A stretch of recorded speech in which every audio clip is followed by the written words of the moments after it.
Assalamualaikum warahmatullahi wabarakatuh. Jumpa lagi bersama saya di Ewal Channel. Oke, video kali ini saya mau mereview atau juga berbagi tips buat kalian yang sedang mencari senar pancing. Yang tentunya kita penuhi 4 kriteria dulu ya. Yang pertama adalah senarnya itu memang kuat ya. Kemudian yang kedua itu anti kusut. Kemudian yang ketiga adalah mudah tenggelam di air ya, dan yang terakhir nih paling banyak dicari, harganya terjangkau. Selain saya rekomendasikan salah satu merek senar, juga di video ini saya kurang merekomendasikan dari salah satu merek senar ya. Jadi apa yang nanti akan saya rekomendasikan dan saya tidak atau kurang rekomendasikan, silakan kalian simak. Oke, kita lanjut aja ke videonya. Jangan lupa like, comment, and subscribe. Oke, kita lanjutkan. Sepengalaman membeli senar, tidak melulu senar tersebut ketika kita membeli ternyata pas dengan apa yang kita cari, biasanya kayak gitu ya. Harapannya sih kayak gitu, karena semuanya kriteria daripada senar biasanya tertulis pada bagian kemasannya atau bagian penggulungnya. Di sana adalah ya LBS-nya, terus keutamaannya, senar tersebut biasa kayak gitu ya. Tapi ternyata tidak jarang juga hal-hal yang demikian tadi itu ternyata tidak sepenuhnya betul gitu ya. Contoh saja ketika saya membeli salah satu senar, dikatakan di sana mudah tenggelam, tidak mudah kusut ya, terus kemudian senarnya kuat. Tapi ternyata pas saya cobain beberapa kali ya jauh, ternyata berbalik, sebaliknya malahan dari apa yang sudah dituliskan sebagai kelebihannya ya. Jadi lebih baik kalau kalian membeli senar itu, terutama senar pancing ya, kalian ikut dulu deh pengalaman orang gitu ya. Jadi jangan sampai kejadian yang saya alami atau beberapa orang alami itu terjadi juga pada kalian. Oke, makanya simak video ini sampai dengan selesai. Oke, yang pertama kita sampaikan dulu bahwa membeli senar itu kenapa harus mudah tenggelam? Karena ketika kita mancing menggunakan pelampung, entah itu ikan jair, ikan nila ya, ataupun ikan mas, biasanya kalau senar dia posisinya mengambang di atas itu, artinya dia kendor posisinya. Ketika strike itu dia agak telat dan kemungkinan besarnya adalah gagal strike. Jadi posisi senar yang nyambung, senar inti ya, yang nyambung ke joran itu harus posisinya turun ke bawah dan tenggelam di air sampai ke pelampung itu. Jadi pemancing itu cari pasti senar yang seperti itu, bukannya yang mengambang. Kalau yang mengambang sudah dipastikan strike-nya akan telat dan kemungkinan besar akan gagal. Selanjutnya untuk senar yang kuat. Nah, senar kuat ini kita cari memang senar itu harus kuat sebetulnya ya. Karena ketika kita mendapatkan ikan yang cenderung lebih besar, maka kekuatan senar itu betul-betul diuji ya, karena pemberontakan atau pergerakan ikan itu ketika strike itu sekuat tenaga dia keluarin deh gitu ya. Tergantung daripada sebisanya kita sebagai pemancing bagaimana caranya supaya si ikan tersebut bisa dinaikkan gitu ya. Dan faktor yang paling utama adalah kekuatan senar ya pada bagian itu. Selanjutnya untuk senar yang tidak mudah kusut. Nah, kenapa harus beli senar yang tidak mudah kusut? Kalian bisa bayangin kalau senarnya mudah kusut.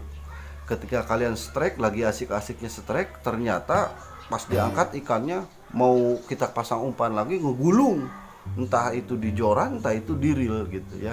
Apalagi saat mancing lomba lagi seru-serunya, kita ada kendala apa istilahnya senar ngelilit gitu, ngegulung. Wah, itu biasanya pemancing sangat-sangat kecewa ya dalam kondisi seperti itu. Oke, kita langsung aja ke intinya. Oke, kita ambil salah satu senar yang seperti contoh ini adalah ya, ini nih Pin Nodo. Nah, biasanya saya suka dengan produk dari Golden Fish ini ya, tapi ternyata ya saya kecewa dengan ini nih ya.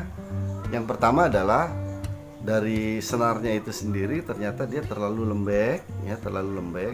Betul memang mudah tenggelam senarnya ya, terlalu lembek. Terus yang selanjutnya adalah senarnya tidak kuat gitu, tidak kuat ya, tidak sesuai dengan yang dicantumkan di sini.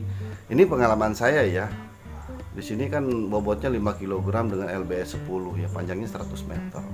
Ini ternyata terlalu lembek, mudah kusut. Nah, ini mudah kusut nih untuk yang ini ya. Kalau yang saya rekomendasikan di Waterland itu yang produk apa namanya Golden Fish itu yang apa yang warna hijau itu, yang Golden Fish Waterland itu ya, yang warna hijau itu bagus itu ya. Jadi ini kurang saya rekomendasikan untuk Golden Fish yang ini namanya Pinotto. Oke, selanjutnya yang saya kurang rekomendasikan juga yang Excel. Nah, yang ini ya, yang ini juga sama. Ini cenderung dia senarnya keras, ya kaku. Padahal cukup bagus sih. Sebetulnya kalau untuk memilih senar inti, nggak harus melulu dia apa istilahnya ya di tengah-tengah lah, nggak terlalu kaku, dia juga nggak terlalu lembek gitu biasanya. Kalau ini dia cenderung kaku. Kalau kekuatannya bener ini teruji, ya bener teruji. Cuman yang jadi kelemahannya tidak mudah tenggelam. Dan ini mudah sekali kusut, ya mudah sekali kusut. Apalagi kalau kita habis trek kita naikkan terus aja senarnya melilit gitu ya, menggulung ya. Nah ini kurang saya rekomendasikan lah ya. Selanjutnya untuk senar yang saya rekomendasikan yaitu senar ini ya. Nah, ini senar penyu ya, yang paling sering digunakan ya. Kalau senar penyu ini karakternya apa namanya, dia memiliki tingkat kelenturannya cukup, tidak terlalu lembek ya, tidak terlalu lentur. Terus kekerasannya, kekakuannya juga sama, tidak terlalu kaku. Jadi dia posisinya di tengah-tengah ya. Senarnya juga kuat ini, senarnya sangat kuat, lumayan kuat ya. Terus kemudian dia mudah tenggelam ya. Cuman satu nih, agak sedikit mudah tergulung, agak sedikit mudah keriting nih, yang ini nih ya, yang penyu ini ya. Kalau mudah keritingnya lebih parah yang tadi sih ya daripada yang penyu ya. Ini mudah-mudah juga ini untuk apa namanya ngerintil gitu ya, biasanya seperti itu. Tapi secara kekuatan oke, dan tenggelam di air juga ya, akselerasinya bagus. Pokoknya ini senar penyu ya. Kemudian selanjutnya ada yang menyerupai senar penyu ya. Yang menyerupai senar penyu dari segi kekuatan iya, dari segi apa namanya mudah tenggelam juga iya, dan juga tidak mudah keritingnya lebih bagus ini. Nah, ini slingshot, harganya murah aja sih, di tempat saya sekitar 9.000 tuh ya. 10.000 9.000 lah kalau di tempat kalian barangkali ya. Oh, 9.000. Ini mereknya slingshot nih, kayak gini nih ya. Ini senarnya hampir mirip ya. Kalau tadi Pinotto itu kan dia lentur banget ya, kalau ini enggak, dia posisinya sama persis, teksturnya seperti senar penyu ya. Dia enggak terlalu lembek, dia juga enggak terlalu keras. Secara kekuatan ini kuat ya, secara kekuatan kuat sama seperti senar penyu. Cuman satu ya, ini kekurangannya adalah ketika dia bersentuhan dengan benda lain di dalam air saat regang seperti ini, saat kita strike, entah itu senarnya menyentuh bambu atau akar pohon atau batu gitu, dia mudah putus. Tapi kalau untuk akselerasi tarung sama ikannya dia kuat ya, asal jangan dia bersentuhan dengan benda yang lain ya. Jadi yang saya rekomendasikan yang pertama adalah penyu dan slingshot ya, untuk memancing ikan nila dan ikan mujair ya.